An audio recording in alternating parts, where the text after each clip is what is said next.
లావణ్య అందరు ఎట్లున్నారులా మంచిగున్నారా? నేనైతే మస్తు మంచిగున్నా. ముందుగాలనైతే కృష్ణాష్టమి శుభాకాంక్షలు. ఇలా మన ఆరు తెలుగు ముచ్చట్లల్లా ఏమేం కొత్త ముచ్చట్లు వచ్చినాయో చూద్దాం. అలా పరిశుద్ధం.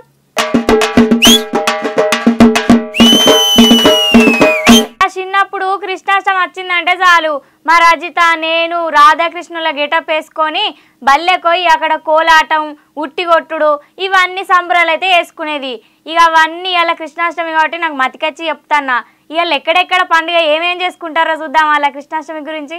దేవుడు మనిషి రూపంలో జన్మించి జగత్తుకు జనాలకు మంచి చెడులను నేర్పించి దునియా మొత్తానికి కురుక్షేత్రం అనే ఒక యుద్ధ సందర్భంలో భగవద్గీత ద్వారా మనిషి ఎట్లా బతకాలి ఎట్లుండాలి అనేది చెప్పుకుంటా కష్ట నష్టాలను బాధలను ఎట్లా దాటాలో నేర్పించేదే కృష్ణతత్వం.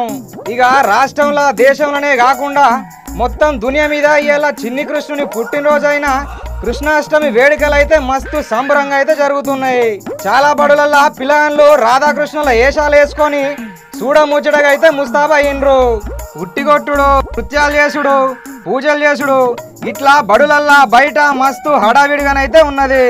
ఇక ఇస్కాన్ టెంపుల్లల్లా శ్రీకృష్ణుని గుడులల్లా మస్తు పూజలు అయితే జరుగుతున్నాయి. ఇక మన సీఎం రేవంత్ సారు కృష్ణాష్టమి సందర్భంగా ఒక కార్యక్రమంలో మాట్లాడుకుంటా ఆపరేషన్ హైడ్రా కూడా కృష్ణుని ఆదర్శంగా తీసుకొని ప్రకృతిని చెరువును కుంటలను కాపాడడానికే ఆపరేషన్ హైడ్రా తీసుకొచ్చినామనేది చెప్పుకొచ్చిండు. ఇక కృష్ణాష్టమి సందర్భంగా ఎసొంటి వేడుకలు జరుగుతున్నాయో చూడుర్రి. దీనికి స్ఫూర్తి భగవద్గీతనే. డబ్బులు ఎవరికి ఊరికే రావు అని అనుకుంటా గా బంగారపు దుకాణం గుండంకులు ఊకే అరిగిపోయిన టేప్ రికార్డ్ లెక్క చెప్తానే ఉంటాడు. మరి ఈ పిల్లగానికి ఉత్త పుణ్యానికే అత్తున్నాయో పైసలు తెలియదు కానీ వీడియో లైకులు వ్యూస్ కోసం అయితే జనాల బలహీనతలతో ఆడుకుంటా లోట్లకు లోట్లు రోడ్డు మీదనే ఈసురుకుంటా ఎంత ఆగం చేసిండో చూడుర్రి. పైసలను రోడ్ల విన ఎదజల్లుకుంటా ఇక పైసల కోసం ఏగబడే జనాలను వీడియో తీసి అదొక గొప్ప పని లెక్క యూట్యూబ్ లో ప్రమోట్ చేసుకుంటున్నాడు హైదరాబాద్ చెందిన ఒక యూట్యూబరు. హైదరాబాద్ లోని కూకటపల్లి ఏరియాలో ఎంత ట్రాఫిక్ ఉంటుందో చెప్పాల్సిన పని అయితే లేదు. హఠాత్తుగా ఒక పిల్లగాడు ఆయన దోస్తుని తోలుకొని వచ్చి రోడ్డు మీద ఆయన దగ్గరున్న పైసలను పైకి ఇసిరేసుడు అయితే మొదలు పెట్టిండు.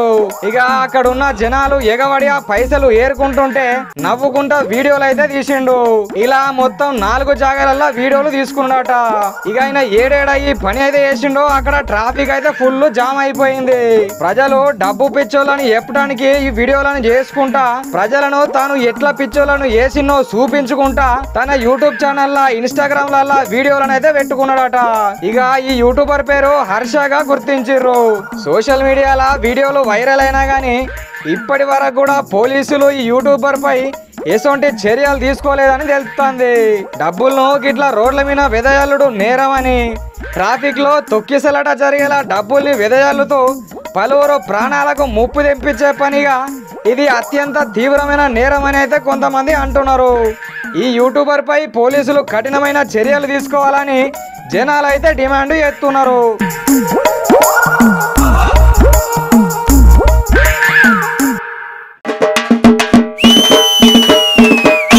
దునియా మొత్తం కథమయ్యే రోజులు దగ్గర పడ్డట్టున్నాయి కదా. మరి లేకపోతే ఎందుల్లా ఉప్పు పప్పు చక్కెర పాలు అన్ని కల్తీ వేసినవి చూసినాం.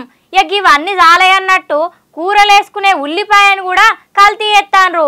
అగో ఉల్లిపాయను ఎట్లా కల్తీ చేస్తారనుకుంటారా? ఇక ఈ వీడియో చూస్తే మీకే అర్థమవుతుంది. దేశంలో ఒక దిక్కు నిత్యావసర వస్తువుల ధరలు రోజు రోజుకు పెరుగుతున్న టైంలో మహారాష్ట్రలోని అకోలా జిల్లాలో ఒక షాకింగ్ ఘటన అయితే ముంగటికి వచ్చింది.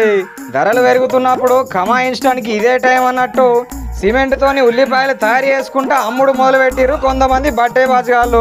ఇక ఇందుకు సంబంధించిన ఒక వీడియోలు అయితే సోషల్ మీడియాలో వైరల్ అయింది. అకోలాలోని బజోరియా నగర్ లో నివాసం ఉంటున్న retired police officer Subhash Patil భార్య ఈ స్కామ్ అయితే బయట పెట్టింది. రోడ్డు మీద ఉల్లిపాయలు అమ్ముకునే వ్యక్తి దగ్గర ఒక 1/2 కిలో ఉల్లిపాయలు అయితే కొన్నదట. ఇక ఇంటికి తిరిగి వచ్చి అవిటిని కట్ చేసేందుకు ప్రయత్నం చేసినా అవి మొత్తానికే కట్ అవుడే లేదట. అరే ఇదేదో కథకే ఉన్నది కదా అని కళ్ళు దగ్గర పెట్టి పరీక్షించి చూసినాక అసలు ముచ్చటైతే బయటపడ్డది. అది సహజమైన ఉల్లిపాయలు కాదట, సిమెంట్ తోని తయారు చేసిన ఉల్లిపాయలని స్పష్టమైంది. వాటిపై వైట్ కోటింగ్ వేసి సహజమైన లుక్ ను తీసుకొచ్చి కస్టమర్లకు అమ్ముడైతే మొదలు పెట్టిరట. ఈ వీడియో అయితే ఇప్పుడు సోషల్ మీడియాలో మస్తు వైరల్గా అయితే మారింది. ఇక దీని గురించి నెటిజన్లు రకరకాల కామెంట్లు అయితే పెడుతున్నారు.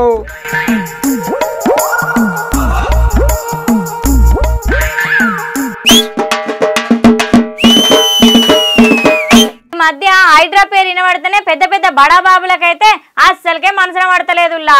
ఇక ఆళ్ళకి నీళ్ళకి పైసలు వారేసి ఆఫీసర్ల నోరు మూసి పెద్ద పెద్ద కుంటలు చెరువులు అన్నీ ఆక్రమణ చేసిర్రు. ఇక అందులో కోట్ల కోట్లు పెట్టి పెద్ద పెద్ద బంగ్లాలు కట్టిర్రు. కానీ ఇప్పుడు ఆపరేషన్ హైడ్రా చేయబట్టి గా భాగ్యనగరం మొత్తం బంగ్లాల గురించి బడాబాబుల గురించే ముచ్చట్లు నడుస్తున్నాయి. భాగ్యనగరంలో అక్రమ కట్టడాలపై ఆపరేషన్ హైడ్రా తన దూకుడును అయితే పెంచింది. ఇక చాలా మంది ఈ చర్యలను మెచ్చుకుంటుంటే ఇంకొంతమంది అయితే తిట్టుకుంటున్నారు. ఈ హైడ్రాకు మద్దతుగా కొంతమంది ర్యాలీలు కూడా నిర్వహించారు హైదరాబాద్లో. ఇక నాగార్జున సారు ఇన్కన్వెన్షన్ గురించి కూడా రకరకాల ముచ్చట్లు అయితే వినబడుతున్నాయి. ఆ భూమి నాదే, అన్ని పర్మిషన్లు తీసుకున్నాకనే కట్టుకున్నా, దీని గురించి హైకోర్టు స్టే కూడా ఇచ్చింది, అయినా కూడా గింత కూడా చెప్పకుండా సేయి సర్కార్ వాళ్ళు గిట్లా కూలగొడితే ఎట్లా అని గరం అవుతున్నాడు నాగార్జున సారు. ఇక ఇది ఇట్లుంటే కొన్ని ప్రభుత్వ భవనాలను FTL కట్టిర్రు, ప్రభుత్వ భవనాలను కూడా కూలగొడతారా? నెక్లెస్ రోడ్ కూడా FTL పరిధిలోనే ఉన్నది, మరి నెక్లెస్ రోడ్డును కూడా తీసేస్తారా ఏంది? GHMC కార్యాలయం దగ్గర నీటి గుంట ఉండేది, మరి GHMC కార్యాలయం పరిస్థితి ఏంది అని అసదుద్దీన్ ఓవైసీ ఒక కొత్త ప్రశ్నను అయితే లేవనెత్తిండు. కొంతమంది హైదరాబాద్ లో హైడ్రా చర్యలను సమర్థిస్తూ వాకునైతే నిర్వహించారు. గండిపేట వెల్ఫేర్ సొసైటీ ఆధ్వర్యంలో సపోర్ట్ వాక్ అయితే వేసిర్రు. చెరువులను కాపాడుకోవాలని పిలుపునిస్తూ ఈ వాక్నైతే నిర్వహించిండ్రట. మరోవైపు హైడ్రా కూల్చివేతలపై సీఎం రేవంత్ రెడ్డి కీలక వ్యాఖ్యలు అయితే వేసిండు. చెరువులను ఆక్రమించేటోళ్లను వదిలిపెట్టపోమని స్పష్టమైతే వేసిండు. ఎంత ఒత్తిడి ఉన్నా సరే వెనక్కి అసలే తగ్గేది లేదని చెప్పుకొచ్చిండు. చెరువుల పరిరక్షణ ఎంతో కీలకమని, కబ్జాదారుల చెర నుంచి చెరువులను రక్షిస్తామని, శ్రీకృష్ణుడిని ఆదర్శంగా తీసుకొని ప్రకృతి సంపదను పరిరక్షిస్తామని చెప్పుకొచ్చిండు. ప్రకృతి సంపదను విధ్వంసం చేస్తే ప్రకృతి ఎట్లా కోపానికి వస్తుందో మొన్న వయనాడులో చూసినాం కదా. భవిష్యత్ తరాలకు మనం ప్రకృతి సంపదను అందించాలని రేవంత్ సారు ఒక మంచి ముచ్చటనైతే చెప్పుకొచ్చిండు. ఇక ఈ హైడ్రా కథ ఇంకెంత దూరం పోతుందో చూడాలా మరి.